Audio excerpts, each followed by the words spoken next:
جب تمہاری مشکلات حد سے بڑھنے لگے تو سمجھ لو کہ اللہ تمہیں کوئی بلند مقام دینے والا ہے۔ 2 اعمال ایسے ہیں جن کا ثواب کبھی نہیں تولا جا سکتا، معاف کرنا اور انصاف کرنا۔ صبر کرو، مقصد تک پہنچ جاؤ گے۔ انسانیت بہت بڑا خزانہ ہے، اسے لباس میں نہیں انسان میں تلاش کرو۔ نیک لوگوں کی صحبت سے ہمیشہ بھلائی ہی ملتی ہے، کیونکہ ہوا جب پھولوں سے گزرتی ہے تو وہ بھی خوشبودار ہو جاتی ہے۔ انسان کے آنسو اس وقت مقدس ہوتے ہیں جب وہ کسی اور کے دکھ اور تکلیف کو محسوس کر کے نکلیں۔ تمام رشتوں میں سب سے کمزور رشتہ تمہارے جسم اور تمہاری روح کا ہے، نہ جانے کس وقت اور کہاں ٹوٹ جائے۔ خوشی انسان کو اتنا نہیں سکھاتی جتنا غم سکھاتے ہیں۔ اگر خوش رہنا چاہتے ہو تو نا امید رکھو اور نہ ہی شکوہ کرو۔ صبر ایک ایسی سواری ہے جو اپنے سوار کو گرنے نہیں دیتی، نہ کسی کے قدموں میں نہ کسی کی نظروں میں۔ دنیا میں ہر دکھ کی دوا دوست ہے، لیکن جو دکھ دوست دیتے ہیں اس کی دوا پوری دنیا میں نہیں ملتی۔ اللہ تمہارے دل سے کسی چیز کا خیال تب تک نہیں نکالتا ہے جب تک تمہارے نصیب میں اس کے ملنے کی گنجائش رہتی ہے۔ ہر اس چیز کو توڑ دو جس کو انسان نے بنایا ہے، لیکن انسان کا دل کبھی مت توڑنا جس کو اللہ نے بنایا ہے۔ کبھی اس کو نظر انداز نہ کرو جو تمہاری پرواہ کرتا ہے، ورنہ کسی دن تمہیں احساس ہوگا کہ پتھر جمع کرتے کرتے تم نے ہیرا گنوا دیا۔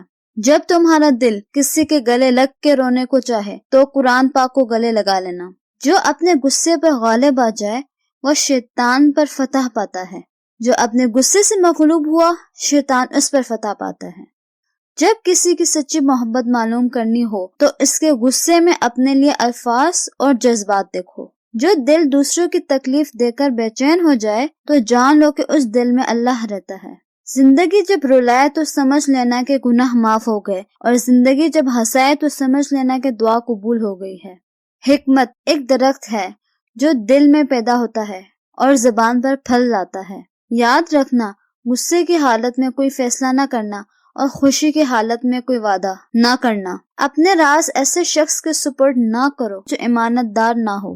وہ جگہ چھوڑ دو جہاں تمہارے احساس اور تمہارے الفاظ کی قدر نہ ہو، پھر چاہے وہ کسی کا گھر ہو یا کسی کا دل۔ جب تم کسی شخص کو اس کی دولت کی وجہ سے عزت دینے لگو تو سمجھ لینا تم نے اپنا ایمان کھو دیا ہے۔ کائنات کی سب سے مہنگی چیز احساس ہے جو دنیا کے ہر انسان کے پاس نہیں ہوتا۔ اپنوں کو ہمیشہ اپنے ہونے کا احساس دلاؤ، ورنہ وقت آپ کے اپنوں کو آپ کے بغیر جینا سکھا دے گا۔ ان لوگوں پر اعتبار کرو جو تمہاری 3 باتیں بھانپ سکیں: تمہاری ہنسی میں پوشیدہ درد، تمہارے غصے میں تمہارا پیار، اور تمہاری خاموشی میں پوشیدہ وجہ۔ دولت، رتبہ اور اختیار ملنے سے انسان بدلتا نہیں بلکہ اس کا اصلی چہرہ سامنے آ جاتا ہے۔ اپنے وقت سے زیادہ اچھا دوست عزیز رکھو، کیونکہ ایک اچھا دوست برے وقت کو بھی اچھا بنا دیتا ہے۔ کسی کی خاموشی کو اس کا تکبر مت سمجھو، کیا پتا وہ خود اپنی ہی ذات سے جنگ کر رہا ہو۔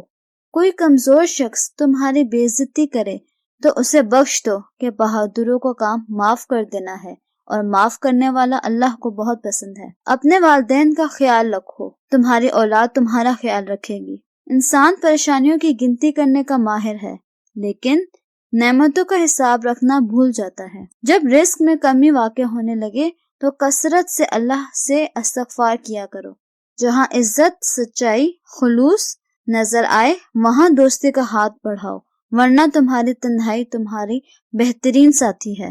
نیت کتنی بھی اچھی ہو مگر دنیا آپ کو آپ کے دکھاوے سے جانتی ہے، اور دکھاوا کتنا ہی اچھا ہو مگر اللہ آپ کو آپ کی نیت سے اجر دیتا ہے۔ کفر کے بعد سب سے بڑا گناہ کسی کی دل آزاری کرنا ہے۔ بہترین انسان اپنے عمل سے پہچانا جاتا ہے، ورنہ اچھی باتیں تو برے لوگ بھی کرتے ہیں۔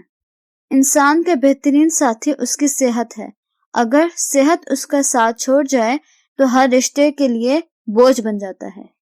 جب تم کسی کو اکیلا دیکھو تو سمجھ جاؤ کہ وہ ایک سچا انسان ہے، کیونکہ بھیڑ ہمیشہ منافق کے ساتھ ہوتی ہے۔ مشکل وقت میں ہمیشہ دعا مانگا کرو، کیونکہ جہاں انسان کا حوصلہ ختم ہوتا ہے وہاں سے اللہ پاک کی رحمت شروع ہوتی ہے۔ رشتوں کی خوبصورتی ایک دوسرے کی بات کو برداشت کرنے میں ہے، بے عیب انسان تلاش کرو گے تو اکیلے رہ جاؤ گے۔ جب آپ کچھ بھی نہ کر سکیں تو اپنی دعاؤں میں اضافہ کر دیں، کیونکہ اللہ کے سوا کوئی آپ کو کچھ نہیں دے سکتا۔ اخلاق وہ چیز ہے جس کی قیمت کچھ نہیں دینی پڑتی، ہاں مگر اس سے ہر انسان خریدا جا سکتا ہے۔